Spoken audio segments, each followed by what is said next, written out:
ఏకనాథ్ షిండే తమతోనే ఉంటారని మహారాష్ట్ర కాబోయే ముఖ్యమంత్రి దేవేంద్ర ఫడ్నవీస్ ధీమా వ్యక్తం చేశారు. నిన్న నేను ఏకనాథ్ షిండేను కలిశాను. కూటమి ప్రభుత్వంలో షిండే ఉండాలనేదే మహాయుతి కార్యకర్తల అభిప్రాయమని ఆయనకు చెప్పాను.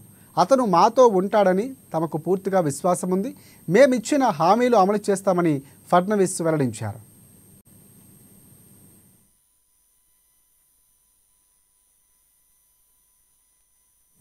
ఇక ప్రభుత్వాన్ని ఏర్పాటు చేయడానికి తమకు ఆహ్వానించాలని దేవేంద్ర ఫడ్నవీస్, ఏకనాథ్ షిండే, అజిత్ పవార్ గవర్నర్లను కలిసి విజ్ఞప్తి చేశారు. అనంతరం ఏర్పాటు చేసిన మీడియా సమావేశంలో ఫడ్నవీస్ మాట్లాడుతూ తమ మహాయుతి కూటమి గవర్నర్ను కలిసి ప్రభుత్వం ఏర్పాటుకు ఆహ్వానించాలని కోరామన్నారు. ప్రభుత్వం ఏర్పాటు కోసం మద్దతిస్తున్న వారి సంతకాలతో లేఖ ఇచ్చామన్నారు. రేపు సాయంత్రం 5:30 గంటలకు ప్రమాణ స్వీకారం ఉండబోతుందని చెప్పారు.